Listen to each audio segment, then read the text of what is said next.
Hello students. So in a previous video we have studied about the importance of organizing.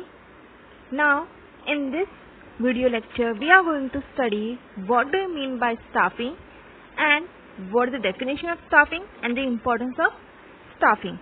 So let us start with today's lecture. So first we will see what is the meaning of staffing.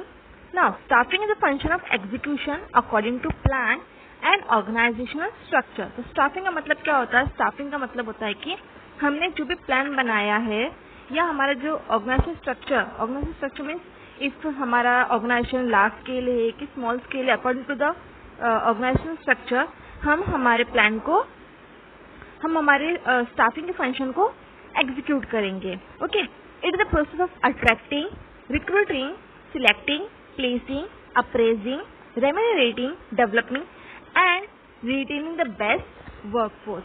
तो staffing ये कैसा process है? Staffing एक ऐसा process जहाँ पे हम employ को रिक्रूट करते हैं, यानी किसी पर्सन को हम जॉब पे रखते हैं, उसे प्रॉपर पर्सन को सिलेक्ट करते हैं प्रॉपर जॉब के लिए, उसे प्रॉपर प्लेसिंग करते हैं, यानी उसे प्रॉपर डिपार्टमेंट में उसे प्लेस करते हैं। देन अप्रेजिंग, फॉर एग्जाम्पल अगर कोई एग्जिस्टिंग एम्प्लॉय है उसे प्रमोशन के द्वारा अप्रेज किया जाता है, रेम्यूनरेटिंग अच्छी सैलरी दी जाती है, इंसेंटिव प्रोवाइड की जाती है, उन्हें डेवलप किया जाता है by way of training. Okay, so staffing एक ऐसा प्रोसेस है जहाँ पे हम रिक्रूट करते हैं, सिलेक्ट करते हैं, प्लेस करते हैं, अप्रेज करते हैं, उन्हें रेम्यूनरेट करते हैं, डेवलप करते हैं। Okay, so next the need of staffing arises since the initial period of organisation. Now staffing की जरूरत कब से पड़ी है? तो जब से ऑर्गेनाइजेशन स्टार्ट हुआ है, जब से कंपनियां स्टार्ट हुई है, स्टाफिंग की जरूरत पड़ी है हमें।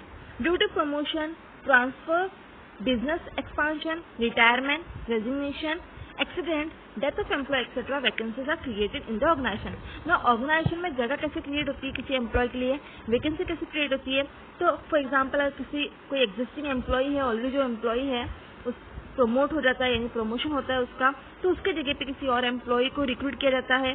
कोई एम्प्लॉय है अगर उसका ट्रांसफर हो जाता है किसी और जगह, तो उसके जगह पे किसी और एम्प्लॉय को रिक्रूट किया जाता है। इफ द बिजनेस एक्सपांड होता है तो वहाँ पर भी हमें और वर्कफोर्स की जरूरत होती है, तो हमें और लोगों को, स्टाफ की हमें जरूरत पड़ती है, राइट। रिटायरमेंट, रेजिग्नेशन, एक्सीडेंट हो जाता है या डेथ हो जाता है एम्प्लॉय की, तो इन सब कंडीशन में हमें स्टाफिंग की जरूरत पड़ती है, या हम कह सकते हैं कि हमें लोगों को या एम्प्लॉय को रिक्रूट करना होता है। ओके, तो इस तरीके से हम ऑर्गेनाइजेशन में वैकेंसीज क्रिएट होती है। Now in this context staffing function plays very important role in organisation. तो इस तरीके से हम देखते हैं कि स्टाफिंग एक बहुत ही इंपॉर्टेंट रोल प्ले करता है किसी भी ऑर्गेनाइजेशन में। नाउ मीनिंग अगर हम देखते हैं स्टाफिंग का, तो इसका प्रॉपर मीनिंग अगर हम देखेंगे तो क्या है? तो right person at right job with right पे, यानी इसका बेसिक प्रिंसिपल क्या है स्टाफिंग का? तो बेसिक प्रिंसिपल स्टाफिंग का राइट पर्सन, सही पर्सन सही जॉब के लिए सिलेक्ट करना और उसे सही सैलरी या सही पे प्रोवाइड करना, राइट पे प्रोवाइड करना, ये होता है basic principle of staffing. Okay, so next हम देखते हैं डेफिनेशन, यानी स्टाफिंग का डेफिनेशन क्या है। तो स्टाफिंग का डेफिनेशन वेरियस ऑथर ने दिया है, हम आज पढ़ते हैं यहाँ पे थियो हाइमन, ये जो ऑथर है इन्होंने क्या डेफिनेशन दिया है स्टाफिंग का। तो वो कहते हैं the staffing function pertains to the recruitment, selection, development, training and compensation of subordinate manager. तो स्टाफिंग एक ऐसा फंक्शन है जहाँ पे हम रिक्रूट करते हैं, यानी जॉब प्रोवाइड करते हैं, सिलेक्ट करते हैं प्रॉपर एम्प्लॉय को, उसे डेवलप करते by way of training, okay, उसे कंपेंसेशन दैट इज सैलरी देते हैं, इंसेंटिव प्रोवाइड करते हैं। ओके, तो ये डेफिनेशन बताया है थियो हाइमन ने स्टाफिंग का, कि जहाँ पे रिक्रूटमेंट होता है, सिलेक्शन होता है, उनका डेवलपमेंट होता है, ट्रेनिंग प्रोवाइड की जाती है, सैलरी दी जाती है। तो that is the meaning of staffing. Now let us move to the next topic, और we can say next important of staffing. Now staffing किसी भी ऑर्गेनाइजेशन में इम्पोर्टेंट क्यों है? स्टाफिंग की जरूरत हमें ऑर्गेनाइजेशन में, कंपनीज में क्यों लगती है? ओके, तो ऑफकोर्स काम करने के लिए मैन पावर का होना जरूरी है। मशीन्स को भी परफॉर्म करना है, अगर हम कहेंगे कि नहीं हमारे पास मशीन्स है, हमें इंसान की जरूरत नहीं है, तो वहाँ पर भी नहीं चलेगा, बिकॉज मशीन को ऑपरेट करने के लिए भी कोई ह्यूमन रिसोर्सेज की जरूरत पड़ती है, right. So what are the importance of staffing, we will look one by one. तो पहला इम्पोर्टेंस है effective managerial function, that is staffing is the key to effective performance of other functions of management such as planning, organizing, directing and controlling. Now, competent workforce can work efficiently in different functional areas like production, sales, finance, etc.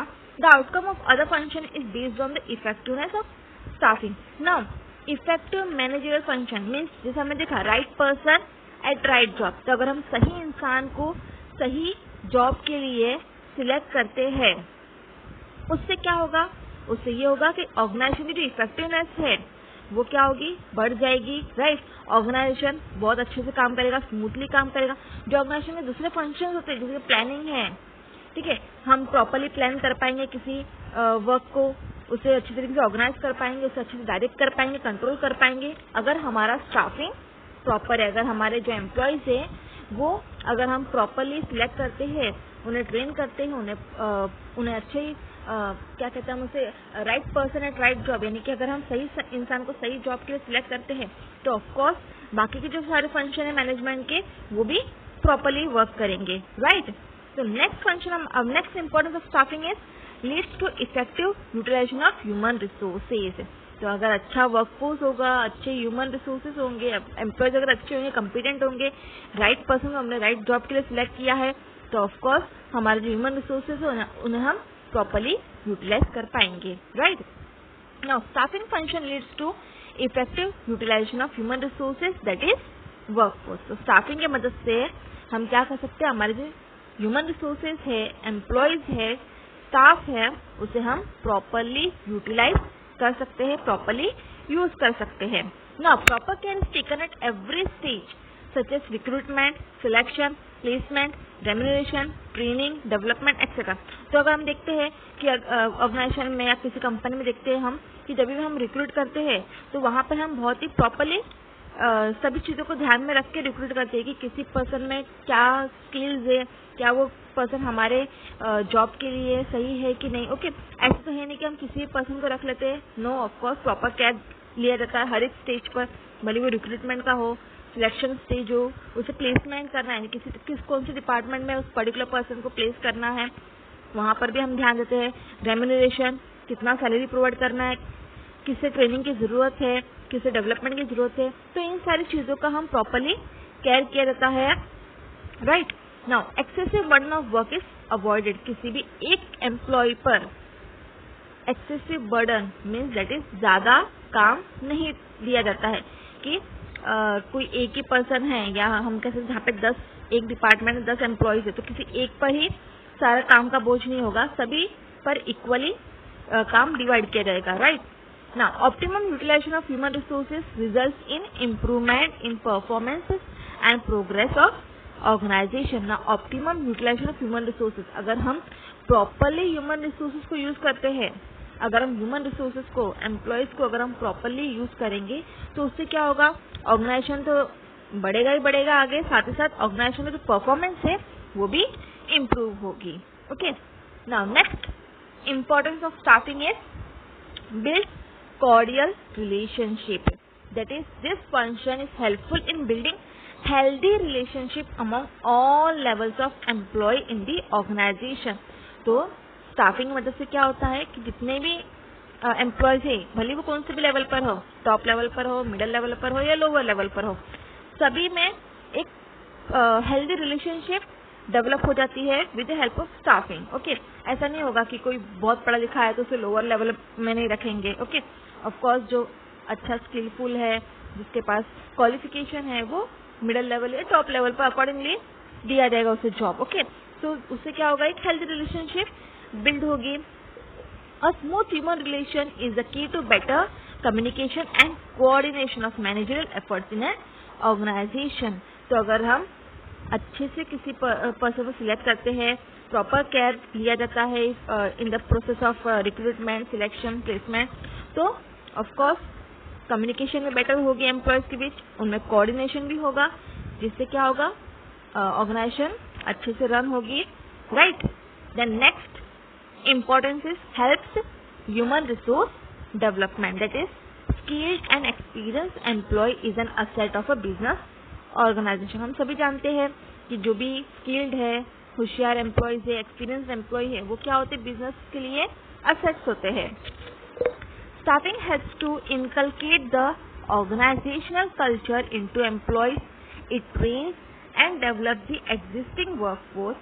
It also ensures smooth functioning of all the managerial aspects of the business organization. Staffing मदद से क्या होता है, staffing की मदद से हम employees को, जो existing workforce है या जो existing employees है, हम उन्हें ट्रेनिंग दे सकते हैं, उन्हें डेवलप कर सकते हैं, और इससे क्या होगा, जो हमारी ऑर्गेनाइजेशन है वो स्मूथली फंक्शन करेगी. Right. Then next importance is help in effective use of technology and other resources. Trained employees can use the latest technology, capital, material and methods of work effectively. तो अगर हम employees को अच्छे से training देते हैं तो उन्हें पता चलता है कि हमें टेक्नोलॉजी, भी लेटेस्ट टेक्नोलॉजी है, उसे कैसे यूज करना है, जो भी कैपिटल है कंपनी के पास उसे कैसे यूटिलाइज करना है, जो मटेरियल अवेलेबल है, जो मेथड यूज करने हैं वो कैसे यूज करने हैं. तो ये सारी ट्रेनिंग देकर हम एम्प्लॉयज को बता सकते हैं. It helps in building competitive strength of the organization. It is also helpful in improving standard of work and productivity in terms of quality and quantity. So of course अगर हम training provide करते हैं employ को तो of course क्या होगा, एक manufacture हो रहा है उसकी क्वालिटी भी इम्प्रूव होगी एंड क्वांटिटी भी इम्प्रूव होगी.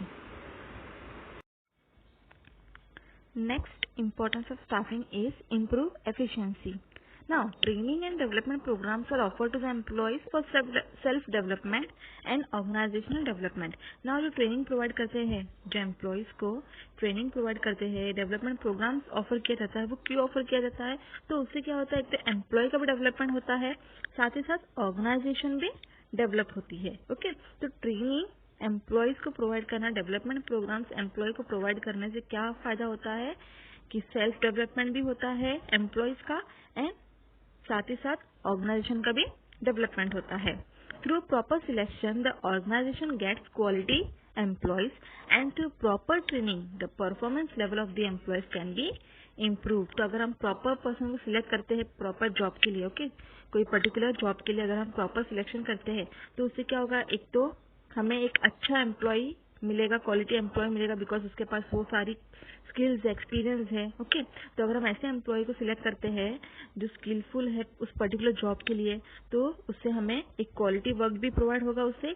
और अगर हम किसी एम्प्लॉय को, जो एग्जिस्टिंग एम्प्लॉयज हैं, उन्हें अगर हम ट्रेनिंग प्रोवाइड करते हैं तो उनका परफॉर्मेंस लेवल भी क्या होगा, इम्प्रूव हो जाएगा, सुधर जाएगा. राइट. तो इस तरीके से स्टाफिंग की मदद से हम एम्प्लॉयज को ट्रेन कर सकते हैं, उन्हें डेवलपमेंट प्रोग्राम ऑफर कर सकते हैं, जिससे उनका भी डेवलपमेंट हो और ऑर्गेनाइजेशन का भी डेवलपमेंट हो. Next importance of staffing is long term effect. तो इसका जो इफेक्ट होगा, जो ट्रेनिंग प्रोवाइड करते हैं हम, उन्हें डेवलपमेंट प्रोग्राम प्रोवाइड करते हैं, उससे क्या होगा, एक लॉन्ग टर्म, बहुत ही लंबे समय तक का एक इफेक्ट दिखाई देगा हमारे ऑर्गेनाइजेशन पे. ना qualified, efficient and skilful workforce is always an asset of the organisation. तो अच्छे employee, qualified employee, skilful employee, ये क्या है, ऑर्गेनाइजेशन के असेट होते हैं, बहुत ही कीमती चीज है ऑर्गेनाइजेशन के लिए. Proper selection of employees leads the organisation towards the path of success. अगर हम प्रॉपर सिलेक्शन करते हैं एम्प्लॉयज का, अगर हम एम्प्लॉय का चुनाव अगर हम अच्छे से करेंगे तो उससे क्या होगा, ऑर्गेनाइजेशन का सक्सेस होगा, ऑर्गेनाइजेशन फायदे में चलेगी, कंपनी फायदे में होगी, कंपनी को सक्सेस मिलेगा. Right. Naturally long term positive effects can be observe on the efficiency of an organisation. तो अगर हम प्रॉपर सिलेक्शन करते हैं एम्प्लॉय का तो उससे क्या होगा, ऑर्गेनाइजेशन का भी एफिशिएंसी बढ़ जाएगा और बहुत ही लंबे समय के लिए ऑर्गेनाइजेशन अच्छे से वर्क करेगी, स्मूथली वर्क करेगी. Okay. Then next point, next importance of staffing is essential contribution. Now, staffing ensures the continuity and growth of the organization through development of employees.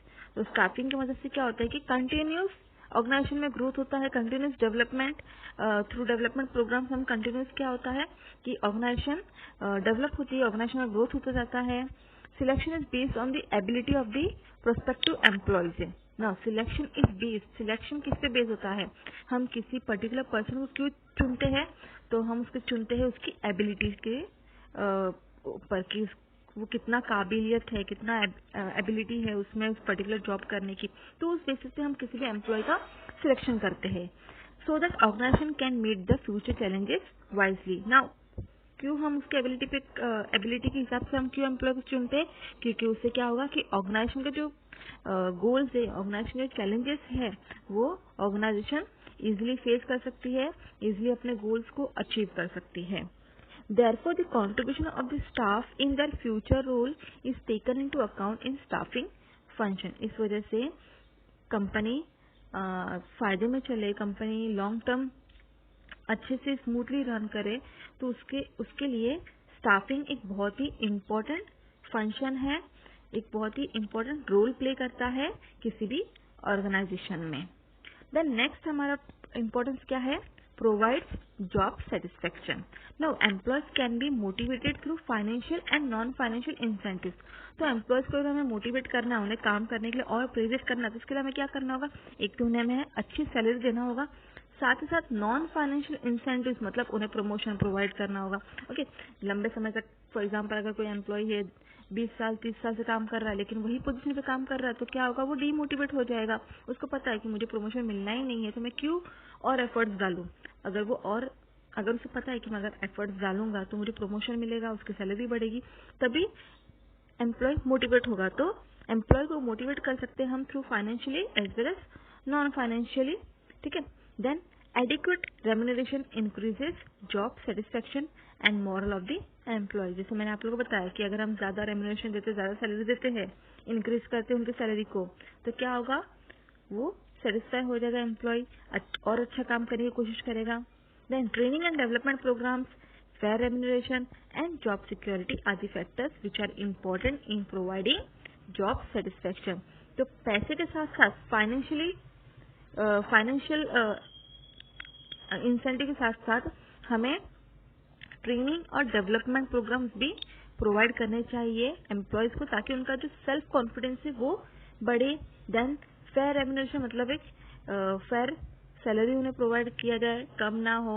Okay. Then इससे क्या होगा, उनके mind में job security, job satisfaction create होगा. Okay. Then next and last importance of staffing is maintains harmony. Now in staffing process individuals are recruited. Okay, staffing में क्या होता है, हम एक पर्सन को रिक्रूट करते हैं, राइट. पूरे ग्रुप को तो रिक्रूट नहीं करते हैं, क्या करते हैं, हम एक एक इंसान को सिलेक्ट करते हैं, रिक्रूट करते हैं और उसे प्लेस करते हैं. As well as their performance is regularly appraise. जो रोज वो काम करते हैं उससे भी हम देखते हैं, उसे सराहना देते हैं, उसे प्रेस करते हैं, right. And promotion are given on the basis of merit. और अगर वो बहुत अच्छा काम कर रहा है तो उसे प्रमोशन भी देते हैं. For this criteria is made and duly communicated to concern employees.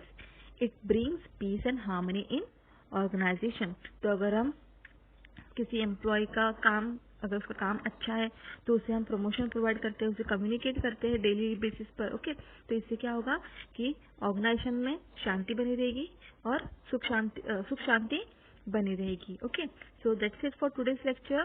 The next topic we will discuss in our next lecture. Till then take care, good bye, have a nice day.